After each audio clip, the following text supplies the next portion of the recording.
Hey everybody, today we got something pretty special. I break my solo PR record, but unfortunately I wasn't recording the whole game. I was just in my room playing a couple games before bed, and I realized I was on a good pace, so I was able to turn on the stream recording stuff before the end game, so we were able to catch pretty much all the action from jump. It gets pretty crazy. There's cars driving around, there's snipers, there's rats. It gets crazy pretty quickly. I'm using a slightly modified RPK build than you're probably used to, and a really different MP5 build. So we're going to go over the tuning for that real quick, and we're going to hop back here and just really watch me break my PR. I mean, it's a fun game. It's exciting. It gets pretty crazy pretty quickly. So let's hop into the tuning and then hop back here and watch me break my PR record. All right. Here is the RPK build that I used. Like I said, it's a little different, and I'll explain why. Lock grip precision underbarrel. It's the most recoil control after the data mine information. We know that this gives you the most recoil control, and it doesn't decrease your movement speed. And I built this for as quick as possible for a long range build. For the lock grip precision, there's the tuning. I increase the hip recoil control. Not that that really matters, but you're not really caring about hip walking speed or recoil control, and I feel like at least giving it some recoil control somewhere helps out in some fashion. And ADS. I wanted it to be as snappy as possible, so tune for ADS all the way. Just crank it up, crank it all the way. You'll have a shot at the end to screenshot all of them, so don't worry about it right now. The Zulu barrel, the Zulu 60. The reason why I'm using the Zulu over the Talon is the Talon is so much heavier. It increases your ADS by like 70 milliseconds, which is a lot. The Talon really is good, but it's a lot slower, a lot heavier, and the Zulu is just about as good, and it's, like I said, way quicker, way snappier. I tuned for ADS and bullet velocity, so we kind of balanced out the bullet velocity that we were losing from the Talon to the Zulu anyway. So, like I said, I built this for a little bit more speed than you're used to. High velocity rounds. I didn't tune really the bullet velocity because you don't need to. If anything, you want the more recoil control. So we tune the recoil control to the point where we're getting as much bullet velocity as we can with the recoil steadiness without kind of jeopardizing either one, and crank the damage range. Just as much as you can, crank the damage range. Aim optic is really preference. It's really whatever you like. I tuned it for ADS and close. The close or far is really preference based, but you want to tune it for ADS, and then it's whatever you feel like using. And the Demo X2 grip, again, crank for recoil steadiness and aiming idle stability. Just crank them all the way, Aiming idle stability does help your recoil, so contrary to popular belief, like use aim idle stability when you can. So that is the RPK. And the MP5, or the Lachmann sub. Now, again, like, this is a little different than you're probably used to seeing, but I feel like this is the perfect Lachmann sub, and once the Fennec is nerfed, this is probably going to be it. We have the Forge DX90 muzzle. It is a suppressor, so it does kind of do some things, like in terms of keeping you off the minimap, but it does feel like it helps your recoil, right? Tune for ADS, tune for aiming idle. You'll see it in the gameplay. It's great. Lock grip precision again, ADS and hip recoil control. 40 round mag is what you need. I mean, probably trios and quads. You probably want to go with the 50, but I still feel like the 40 kind of gives you the speed that you need, and this can get you more downs than the Fennec, so it's really preference-based for you there. VLK, it's the laser, it's attack laser, like, it helps your ADS, aiming, all that stuff, so need it. And this is a little different too. I'm using the Mirror Recoil factory stock as opposed to the Lachmann factory stock. I wasn't really a fan of this version that a lot of people were running. However, when I changed over to the Mirror Recoil, I feel like this one works really well. Again, tuned for aim idle stability and ADS, so we're getting it as snappy as we can, as quick as we can, and like, we are flying. Here is the tuning for the RPK. Pose for a screenshot. And here's the tuning for the Lachmann sub or the MP5. Once again, pose for a screenshot. There you go. There's the tuning, everything. Let's get into my PR in solos. Okay.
Let's go. Let's go.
Top 10.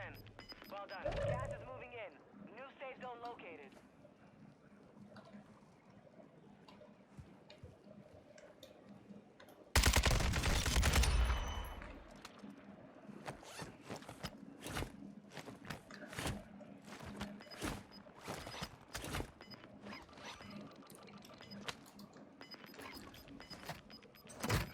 Come on.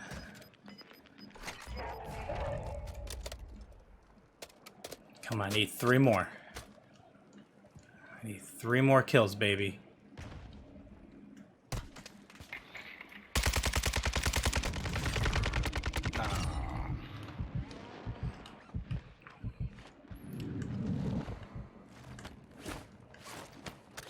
Let's go. 2 more.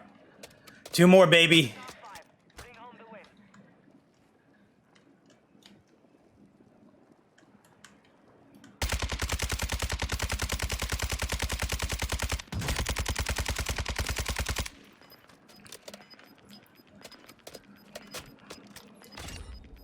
I got a kill.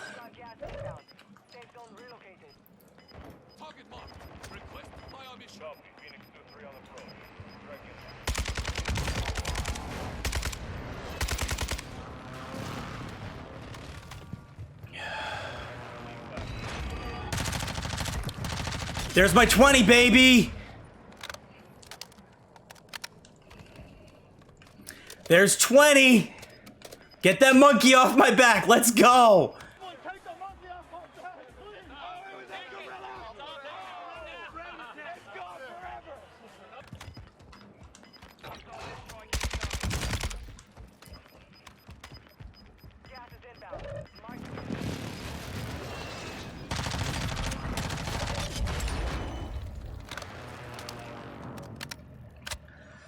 Let's go.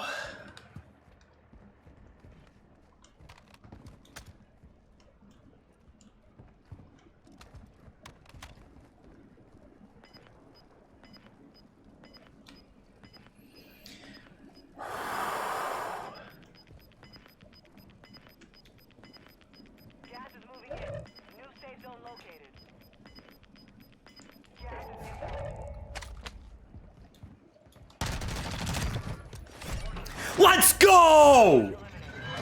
Let's freaking go!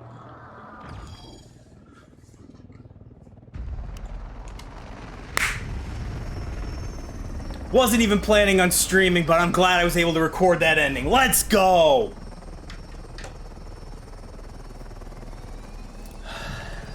Get that monkey off my back. Let's go! GG. Out.